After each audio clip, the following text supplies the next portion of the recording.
Hey guys, Harry here, back for Katawa shoujo, and the reason I started our new episode is because I remember this bit kind of fondly, mostly because of my reaction. But I'm going to try and recreate that. I mean, I have played this bit before. I think it's part Act 1 really is going to be the part this game gets unfamiliar to me. But that said, I do have a bad memory and I forget half of it anyway. But hey, let's continue. So it's a classroom. So yeah, we're going in the art classroom because Misha wanted us to get the stuff because we didn't have any, or Hisao didn't have anything to do. I'm not sure if I should say we or Hisao because the way the game's laid out, it seems like you're just kind of helping this guy out. Rather than it's like a lot of games where, it's input a name and it's meant to be you, you know? Either way, it's a classroom, but it seems really badly kept or not in use. Am I in the right place? Desks and chairs all around the room, a thin layer of dust settled on them. There are some easels in the corner, so at least this looks like the right place. The room is flushed in sunlight from the big windows, and shadows creeping all over the desk. I still don't know what's with the trees. They seem like water brushed or something. It's so weird. Specks of dust are dancing in the stagnant air, making the beams of light almost visible. Jokingly, I call into the empty room. Anywhere hurt? Something catches my eye and I stop mid-sentence.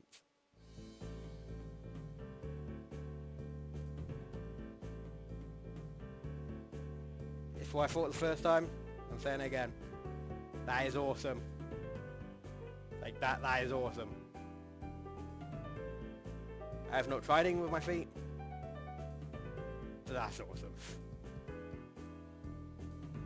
Sitting on the desk is a short-haired girl, curiously wearing a boy's uniform, with a fork between her toes, a morsel of food stuck firmly on the end. This odd way of dining seems to be caused by apparent lack of arms, but her presence here is what takes me back even more. How did I miss her before? She's sitting in the corner very still, but I somehow took her for a part of the furnishing, or a statue at first glance. I'm not being too observant today as a whole. The girl seems to be frozen in place, staring at me with her huge eyes like a rabbit in headlights. She's staring at me with her mouth wide open, ready to accept the fork. I'm staring at her, my mouth wide open, suddenly remembering I didn't finish my sentence, and trying to think if I should. This weird stalemate keeps us both stunned and silent, punctuated only by the wall clock ticking rhythmically. Hello? The girl stuffs the forkful in her mouth, and now staring at me expectantly while chewing. This is a bit awkward. Hello? I was told to pick up some supplies from here, for some festival stalls, I think. I didn't think there would be anyone here. There isn't. That's why I came here too. She picks up another forkful. Doesn't that mean you're here then? She raises her eyebrows as if she was expecting my observation was false. You're pretty observant, I guess it does. But who are you? The girl is pretty straightforward, isn't she? I'm Nakai, Misao Nakai. I just transferred in on Monday. I'm Rin, Tezuku Rin. Rin Tezuku. Alright. I won't shake hands with you. At least we know who we are now. That's very nice. Her deadpan member of talking makes it hard to determine whether she's joking about shaking hands or not. It kind of bothers me. Joking about these matters doesn't feel appropriate at all. While I'm trying to figure out what's appropriate and whether the girl is, she seems to have a lost interest in me and is now gazing yearningly back at her food. Can I continue my lunch if you don't mind? I won't mind you. If you need to get your stuff, the supplies are in the back. Go right ahead, but lunch, school's over for the day. What word would you use then? There's no meal you eat after lunch, but before dinner, right? It bothers me very much too, but I don't really know what I should say. Okay. Okay. I don't think you're supposed to eat a meal between lunch and dinner to begin with. I thought it was called a snack. I'm hungry now, and my delicious boxed lunch would go to waste otherwise. I have curry. It's very delicious. With much decisiveness, Rin once again picks up a fork between her toes, and with at least as much impoliteness, she points her straight at me. So Nagai, what brings you to this place? Like I said, I was told to look for things. No, the school, from outside. You look fine. Is your problem inside? I came to a full stop, opening my mouth and not getting a word out. I can guess. I'm pretty good at guessing. Better than most people. Rin cuts me off before I can answer her. Her skirt around it somehow, I don't know what I would have done. I froze in front of this issue again. even told anyone about my condition, so I'm so tongue-tied today. Or maybe it's only because it hasn't really come up. I do get the feeling that not making issues of this is part of the social code here, as the teacher said. I wonder if the people here could relate. Probably not any better than any normal person could. I can't relate to Shizune's circumstance, or Lily's either. Naturally, while I go through this in my head, Ren keeps considering what my condition could be, with an overtly contemptive look on her face. It's pretty average to me. She puts her fork between her lips and leans back looking at the ceiling, as if it was written up there. A beam of light illuminates her face on the window side, creating a mask of darkness shadow on the other side. I don't think there's anything in your head, anything in your guts would be boringly ordinary, like this lunch of mine, and less delicious. The problem must be in your pants. This messed up Sherlock Holmes kind of statement and the sheer lack of tact it was delivered with catches me completely off guard.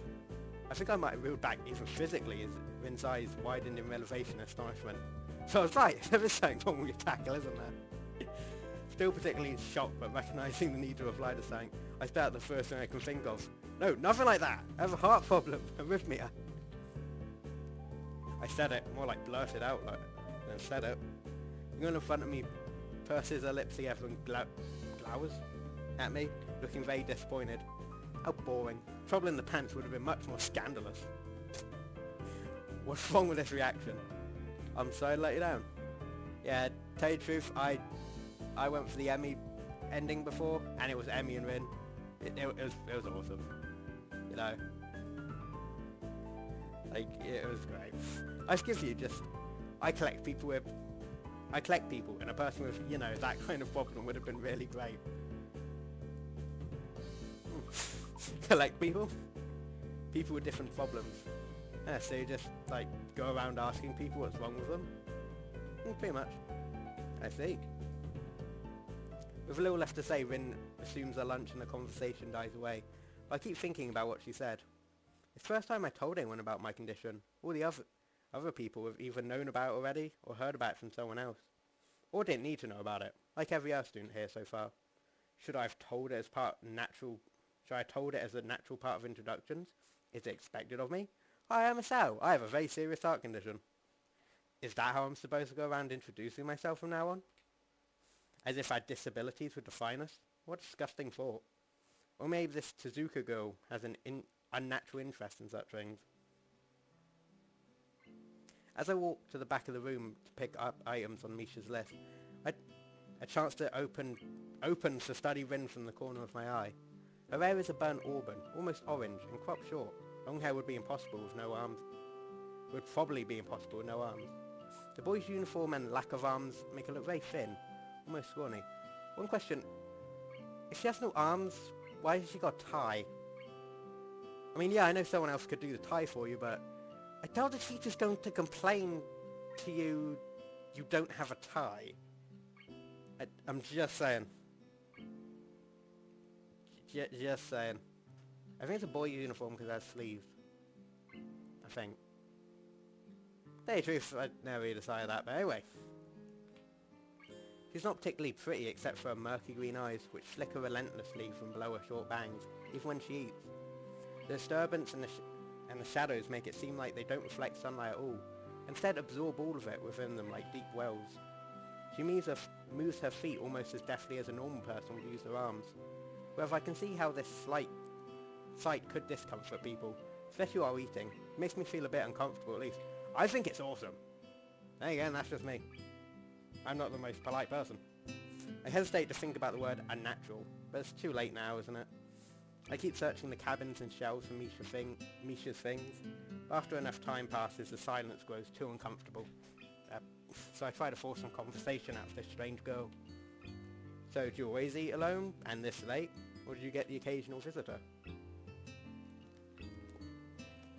Visitors? Maybe. You are my first occasional visitor. I don't always eat alone either. Yeah. Sometimes I eat with a certain person on the roof, if he's not horsing around. Well, there's like 8 people in this entire school apparently, so, hey, horsing. She likes to do sports. Oh. And that's all I can think of to say. Both of us fall silent again as Rin forks the last bits of her meal into her mouth. I look down at my haul and double check it with Misha's list. It seems I have everything except plywood. So I think I have all the things now. That's very nice for you. Don't feel obliged to stay. I was just about to take a nap anyway. You need to do whatever you're going to do with that stuff, right? Or perhaps you like to watch girls sleeping. Yeah, yeah. Okay. Even if she was serious, I think I have to get going. I'll catch you around, Zuka. Zuka. You can call me Rin. Thank God. I mean, that's me. I feel our relationship is at this good enough to warrant this much. I was already turning to make my exit, but she draws me back in. Fine then, I'm Hisao. Then you are. Rin looks at me hard in the eyes, but that imitating feeling you get when someone stares at you isn't there. It's like she's actually not looking at me at all. She blinks a couple times and can't figure out why a pause like this just popped out of us between nowhere. I'm really sorry about my reading, it's been not good. See you later, Sal.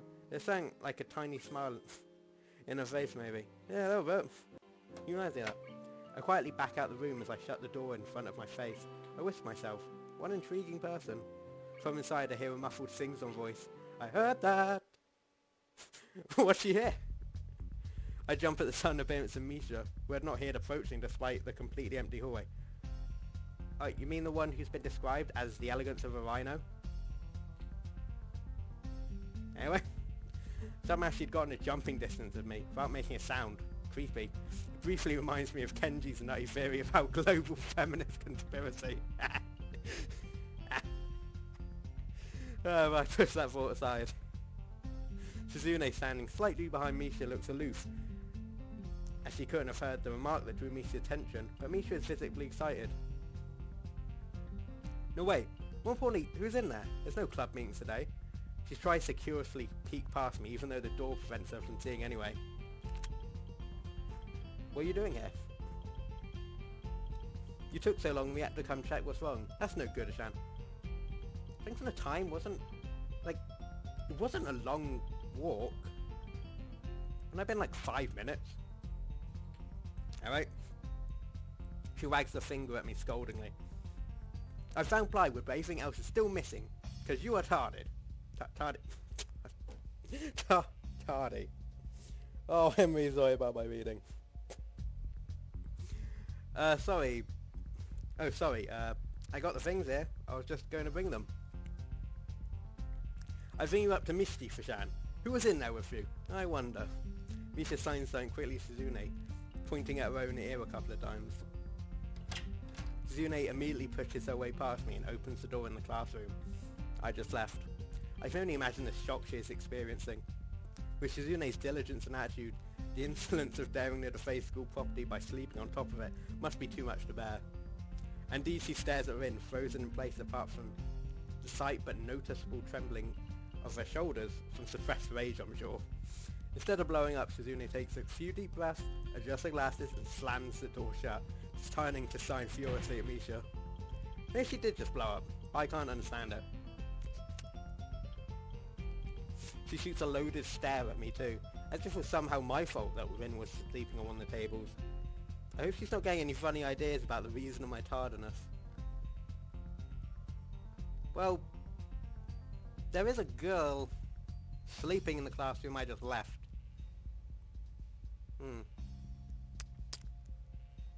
Then again, it's been like 5 minutes. Thought I should move on. I suppose saying he's really fast at, you know, creating a relationship, but he's also really fast in the relationship. I'm gonna stop. I'm just gonna stop. Hello? Rin's voice comes from the other side of the door. It takes a few eye blinks to realise she might have trouble opening it. Wait, how'd you get in there in the first place? Best if she's alone. I open the door to find Rin directly behind it, looking at us with half interested, half sleepy face. That's getting me goddamn crowd in here.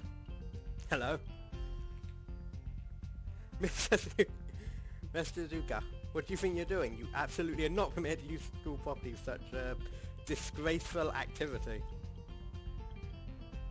It sure is suddenly very crowded in here. I didn't know I was this popular. It's hard to say whether she's happy or unhappy about this turn of events. At any rate, she ignores Mishune's scolding, so they have no choice but to drop the issue. Mishune taps Misha's shoulder, points at Rin and makes some quick signs. Popularity aside, please don't do that anymore. Anyway, how's your project going? Will it be done for the festival? Rin looks at them blankly, apparently at ease under the pressure Shizune's cold stare is putting on her. I keep wondering about that myself too. And we'll think about it harder. And not even a maybe, it's just like, I'll think about whether it be done or not. As Misha signs to reply to Shizune, her face turns into an unsatisfied frown. Will I call her kitty face?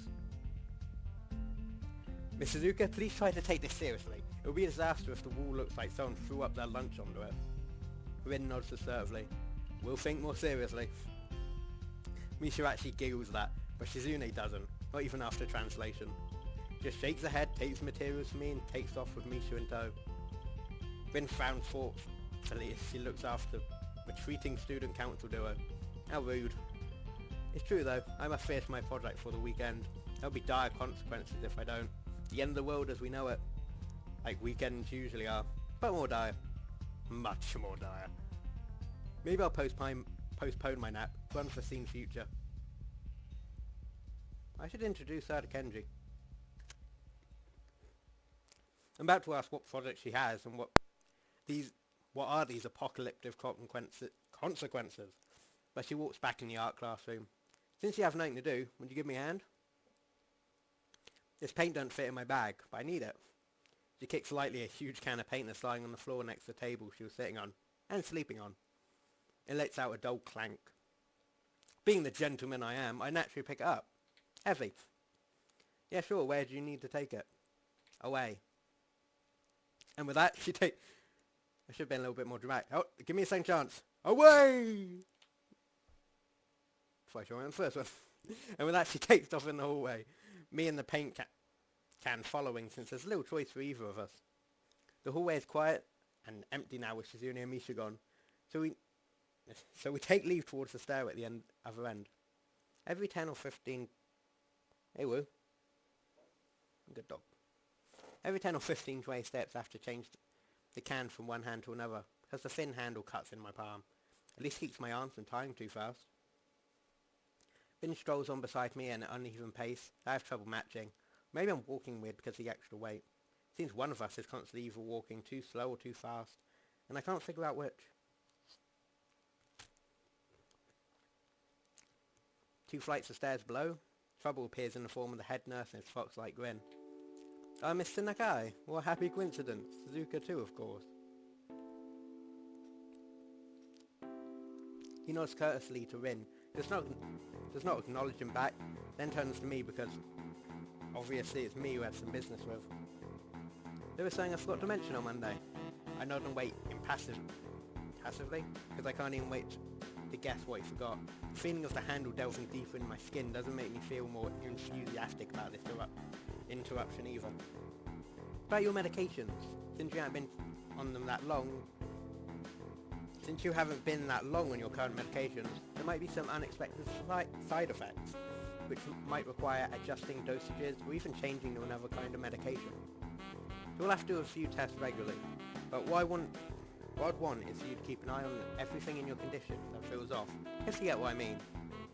Nausea, headaches, anything, and come see me if something happens. Alright? So how are you? Everything fine? Anyone else, but does he remind you from Brock from Pokemon?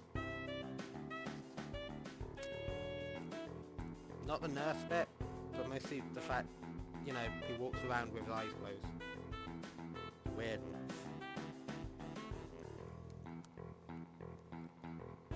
I give up and drop the can on the floor before answering. Apparently this takes longer than my biceps can handle. I'm about to say something generic as an answer. I realise how often I've done that lately. Other people ask me that too. Teaching students here, my parents, visitors, nurses, doctors at the hospital. Everyone seems to be concerned about that. It's natural for a hospital, not so much for a school. Except this school. This is a small school, and both the student base and the faculty seem to be very tightly knit. At least that's the feeling I'm getting.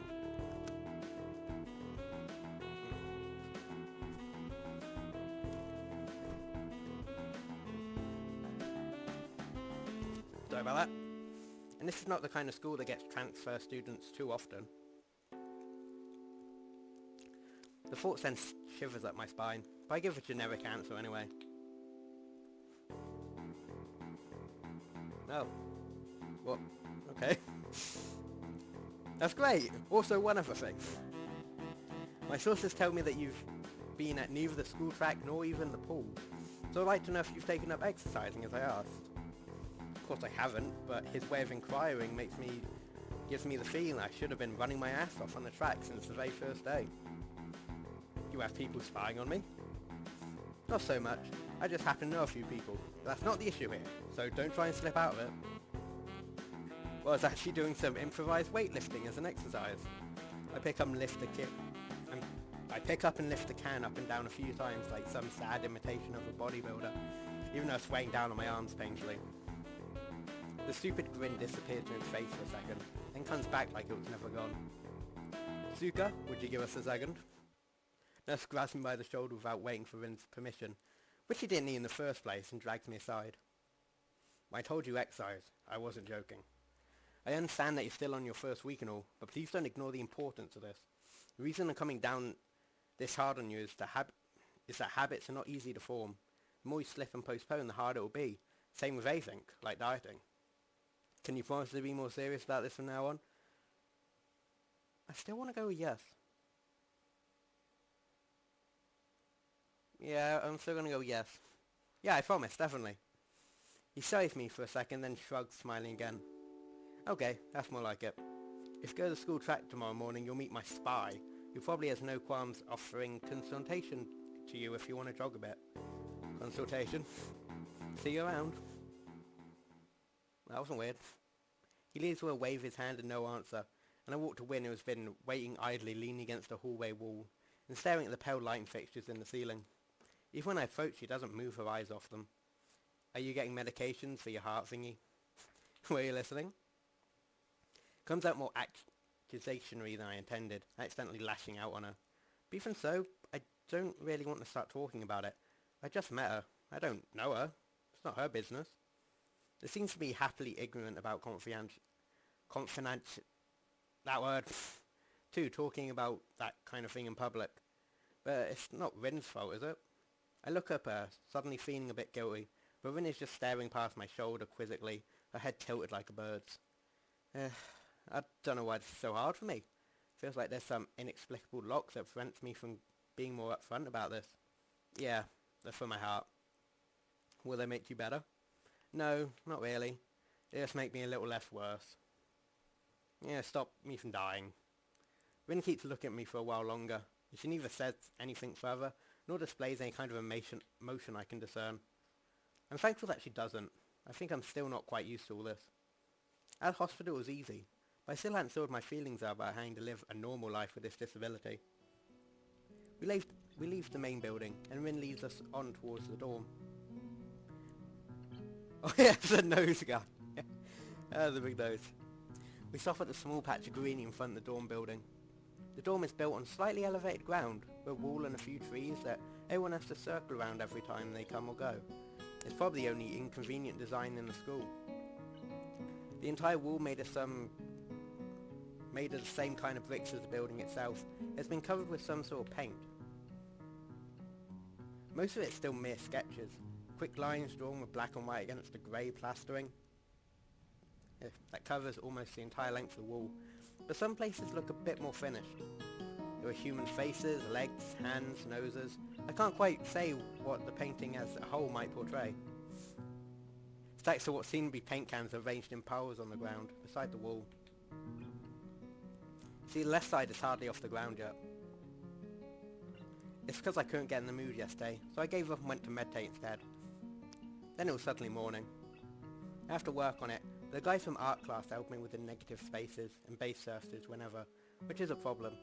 It's easier to paint big areas if there are a lot of people with hands. The reach is better, and it's faster too. She goes on a tangent of a tangent, waving a little with her arm, or whatever there actually is, to demonstrate, even though I already got the point. The white corner of her sleeve flaps around. It makes me think that I could look sad. It makes me think it could look sadder than it does. It makes me feel out of place, like almost every tangible reminder of the student base's special properties has in the past few days. The girl doesn't notice my dreary feelings, of course, or the fact that she lost me a while ago, and she just keeps on blabbering. So that's why I'm trying to figure out if there's something I need to figure out, and then figure that out before it's too late and all hope is lost. So I figure that out then. Why would hope be lost? Because paint has to be painted and it has to dry and then it has to be painted over another kind of paint. It takes time. She finally stops, apparently thinking she made some kind of statement that makes sense. I think it's best to start from the top. So this is your project? You did this? Yes, what? Whoa, is it? Oh, that's like a big booger. It's got a big booger. What was I saying earlier in, was it this episode, I was saying I was immature? Either this one or the one before that. Yes, yes. All of it? Yes. Nice, but I stumble with my words. I know I feel. Suddenly feeling like I've walked straight into a minefield of political incorrectness. It's okay, you can say it. I probably won't get mad. I blush really hard. I don't know what could be the right thing to say, if any. It feels like I'm way more sensitive than Rin is, though. This is really awkward. Don't you want to ask? How do you paint without hands? See, I'm an easy person to talk to, right? With my feet. I almost guessed that way, but isn't that hard to do? You're good at guessing. Anyway, I don't think it is, but maybe I'm used to it by now. I can't get my mind around the fact that she could be an artist, but seeing her how adept she was using her feet to eat, I figure painting might not be a problem either. Neither of us has anything more to add to the subject. The afternoon light works pretty well. I was afraid it would look too flat, but it's not like that after all. I think it's actually pretty interesting. I want to see what it looks like in a dim light. Do you think it's flat? Well, paintings tend to be flat. Not like that flat, flat, like some people are. No substance, no meat, where there should be some. I know a few girls that, okay, I get it. But I couldn't really tell. I'm not that good with art. I can't name many artists or artistic terms, so I don't really have anything to say. Rin shrugs her shoulders at that, saying, suit yourself, without saying it, and looks up at the sky as if trying to look for something up there. I didn't think I would get any actual work done, but if you give me a hand with the paints, I could do a little before it's too dark. I want to get a halogen lamp, like one of the other sport tracks, but there aren't any. Ensure is quick to recruit my help. As for Shizune, it really makes me feel like the festival is such a big project that every pair of hands is needed. Why not? I'm not really sure if I can be of any help though. It's just mixing some paints, you can do that, probably. Do you have motor control problems? Like, those people who have some? Cerebral palsy maybe? Not that I know of. I get it, heart thingy, nothing to do with that. She gives me a quick sly look for no reason. No, it doesn't. Let's do it then. So she sits on the empty wooden box and very naturally picks up a wide brush between her toes of her bare right foot. I open a few of the cans and pour some of the contents in the shallow bowls for mixing. Wait. Are you just not saying she took off her shoes, or does she not have shoes? Would be really annoying if you had to use your feet for everything, and then you'd have to take your shoes off for everything, like that. It's hard enough taking off gloves with hands, so having to take off your shoes without would just be annoying. I suppose, I don't know, what if they were laces? I guess you wouldn't use laces. I would guess. Especially if you have to take them off to eat. Where am I going with this? Why didn't you stop me? The thick paints flow lazily from the cans of the bowl, like syrup. I mix them, creating funny, hypnotic-looking swirl pans that melt quickly into each other to form a new monotone hue. I always sucked at art. I always ended up making black or grey. Probably because I mixed too much. Anyway, Rin sets to work every now and then asking me for a hand with something or the other. I see what you did there. Finding different brushes is easy enough, but mixing the paints to be the exact tone this girl is apparently seeing in her head is a frustrating ordeal. She wants precision, down to the last millimetre before she's satisfied. but instructions are obscure at best. Add half a splash of green. I crouch down to pick up the can of bright green. The other green! This green! I carefully pour some of the other green paint in the mixing bowl. No, that's almost a whole splash. More white. Is green a good colour to add? No idea, you're the artist, sir. A hint of a smile appears in the corners of her mouth. Do you lack an opinion? No, it's just I have no idea. It's okay, because I just got an idea. Add more white. With this explanation, I pour a minuscule amount of white in the bowl and mix it. It looks slightly whiter. That's not good. That's be like the colour when you wake up and you know that you saw the meaning of life in your dream but can't remember it. Maybe it's yellow. Despite the impossibility of mixing a colour like the change of seasons or any other nonsense that's being imposed on me, I find myself enjoying it more than I thought I would. Seeing a painting being born on the plastered wall feels like magic. I spent the moments I have between mixing paints crouching down on the paving and just looking at her work. Has anything actually changed? I don't know. Feels slightly intrusive at first, like breaking some imaginary intimacy, but Rin doesn't seem to mind the least bit. Maybe it's just in my head. Her entire presence emits a completely different air, as she patiently works the details, adding layers of paint on top of other layers of paint, steadily moving her foot across the wall to add new shapes. When I manage to produce a passable mixture of paint, the rare smile on her face is oddly rewarding. Apart from a few words when discussing paint mixes, neither of us say a word for the longest time. Even those short discussions soon evolve into a shorthand, both of us developing and using weirdly impromptu code words for various paints and hues. As if there was some need to conserve words and breath and sound. I still love the vocabulary in this game. It's brilliant. We stay there late in the evening, until it becomes too dark to paint properly.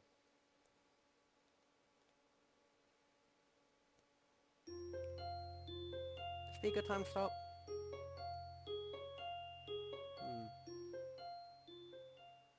Yeah, sorry, I normally have my little counter telling me how many I've got, but no, I have to do math. I started at 4:15, so it'll be like half an hour. And I suppose that's a good place to stop it. New day and all. So yeah, thank you guys for watching another episode of Katawa Shoujo, and hopefully see you for another one. Bye.